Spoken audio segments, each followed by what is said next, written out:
What an evening it has been today in Nigeria, especially when talking about National Assembly politics. Let's get started, everyone, shall we? Get a seat, because what we'll be discussing might be something that will affect a whole lot of things, especially when it comes into the next administration. So some politicians and critics of the ruling All Progressive Congress have sworn that the party will again experience a tumultuous period in agreeing to those who will lead the 9th National Assembly, which will be inaugurated in June this year. Well, their reasons may be because of what happened in 2015 when the party and some leaders could not agree on the party stands before going into the National Assembly. So today, across some north-central states of the country, there have been agitations and protests on the street, people clamoring, and members of the party for the speakership position to be zoned to the northeast. In Kogi State, some youth in Lokoja held a peaceful protest demanding that the position of the speaker should be shifted to the north central. The youth had placards with inscriptions stating that the north central produced the highest vote for the APC in the presidential election.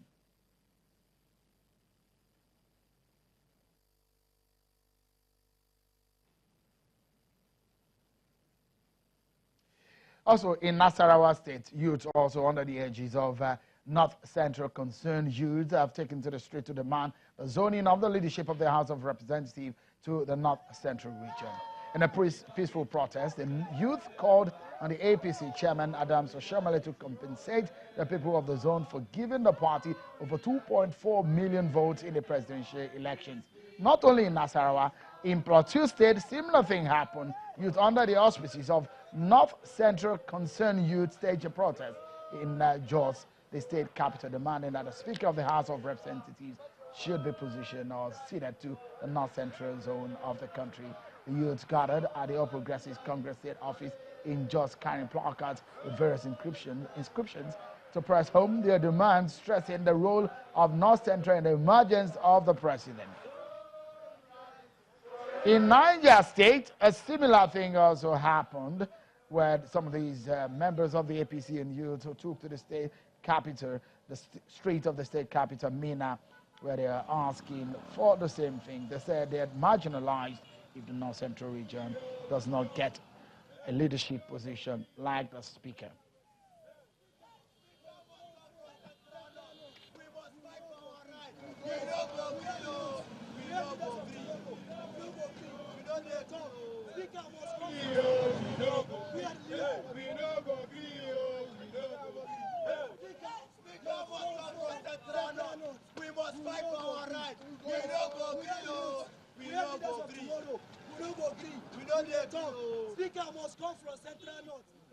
So it's a major talking point today in Nigeria's politics. The big question is this very seat, the speaker, the #4 position in the country, who gets it? It's a dilemma for the APC. The jostle is on. A lot of interest is playing out.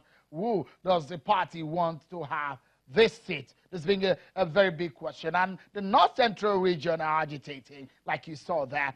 They're saying we deserve a chance at being getting the speakership position for the 9th National Assembly. So if you look at the spread, they are saying out of all of this, the Senate President came to the North Central region, but with what is happening, the way it's been zoned this time around, it does look like the President from the Northwest, the Vice President from the Southwest, it's almost giving, and the party has agreed that the Senate President this time around is coming from the Northeastern region of the country, Ahmed Lawan. Where does the Deputy Senate President come from? But the North Central region are asking for the speaker position. So where will these, what does this mean for the APC, considering how the party stands in the Senate, considering how the party stands in the House of Representatives, 207 seats, that is what the party commands in the House of Representatives. So, and if you look at it, those who are jostling for this position, especially in the House of Representatives, in all of these spaces, one person from the People's Democratic Party, because what we are hearing is the PDP, the major opposition party, is planning And this man seems to be the lead in the candidates being pushed forward by the opposition PDP. So this man looks like it's favored by a lot of the leaders of the party. It's come out that he wants to be the Speaker of the House of Representatives.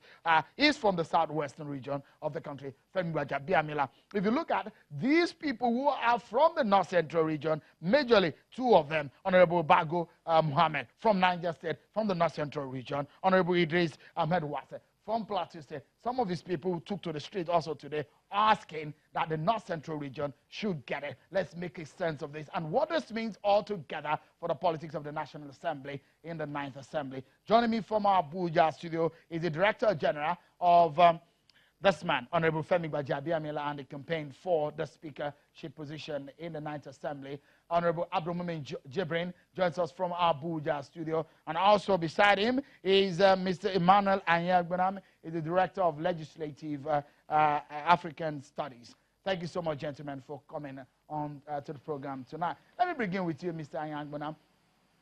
What does this mean? Does this zoning arrangement, does it work for the National Assembly? Because the politics of the National Assembly is another kettle of fish altogether, considering the kind of politics that plays out of the National Assembly. We saw what happened in 2015 and the past in the history of the politics of National Assembly. Do you think that the zoning that a lot of people are talking about could possibly work out this time around? Well, it's a very interesting setting, in the sense that zoning, actually, we are a presidential democracy where the Constitution is the supreme law of the land, and the Constitution has overriding supremacy over all authorities and persons within the Federal Republic of Nigeria. In this context, the same Constitution created the political parties, created the National Assembly. By Section 4, he created the National Assembly, and then by Section 50, created the offices of the President of the Senate, Deputy President of the Senate, Speaker and Deputy Speaker of the House of Representatives. And within the context of the same Constitution, as a ground norm and supreme law, it also, by Section 14, gave room for equity through federal character principle, that each part of the country must be represented in the governance of the people, within the federal government, within the state, and even local governments. So within this context, the issues of the constitution or rule of law among the six geopolitical zones comes to play. The presidency has gone to the northwest, the northeast having taken that of the President of the Senate, and Vice Presidency haven't gone now to the southwest. The only geopolitical zone in this country that has not, within the 20 years from this Third Republic dispensation, have not had a stake within the deputy speakership or speakership of the House of Representatives is the North Central. And that brings to bear the issue of what? Equity and constitutionalism in the dispensation of democracy in this country. And it now brings to bear what... Mr. Anyagbanam, just for a moment, let's break it down.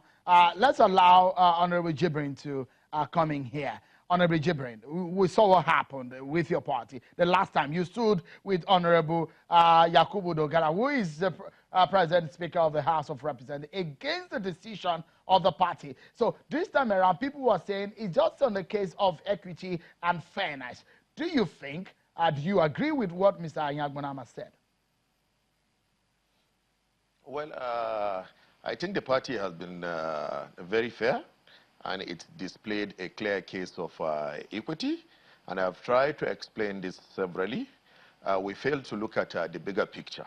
First, the country is divided between the northern part of the country and the southern part of the country. And so the northern part of the country, we now have the president and, of course, the Senate president. And I believe that that is very, very sufficient for whatever we've put on table to go home with the president, of course the Senate president. And I don't see anything wrong in the southern part of the country taking the position of the speakership and of course the vice president of the federal republic. Essentially, I do not see anything wrong there. Then secondly, for those who are talking about fairness and equity within the House of Representatives, now you leave the bigger picture, you come back to the smaller picture. The House of Representatives has 6 positions. The Speaker of the House, the Deputy Speaker of the House Leader, Deputy House Leader, Whip of the House, and of course, Deputy Whip of the House. This 6th position will be shared between or among the 6 geopolitical zone. So if the Southwest takes the Speaker, another zone will take deputy. The 4 other positions will go to the remaining other zones. The North Central will definitely have something within that 6 positions. And in any case, they are being considered for the deputy speakership or even the House leader. And when you go cross over to the Senate, again, the North Central is being considered for the House, for the Senate leader or any other position within that hierarchy. So anybody who is coming out to say the North Central has been alienated, he is not being honest. We are choosing our words carefully. We don't want to attack anybody. We respect all our colleagues that are contesting. It is their right to contest. But I think that we should have conscience and also be able to be honest and sincere when we are dealing with these issues. We don't want to go back to history to look at it. The lawyer has just mentioned that they've been annihilated from the National Assembly. How could you claim that? Between 2001 and 2007, the North Central took the position of the Deputy Senate President consistently. Between 2007 until date, 2019, the North Central consistently maintained the position of the Senate president. Did we have other zones going to organize rally shouting that we do not agree, we do not agree? So we need to Honorable Jibrin, let me pause you for a moment. Let me pause it for a moment. These faces are here, and the contention here is how this all pans out in these formats. That's perhaps what a lot of people are looking at. But we break it more down more for you to understand how this plays out. We'll take a break. And when we come back, my panel is in our Abuja studio, and we get talking again. Join us again, everyone.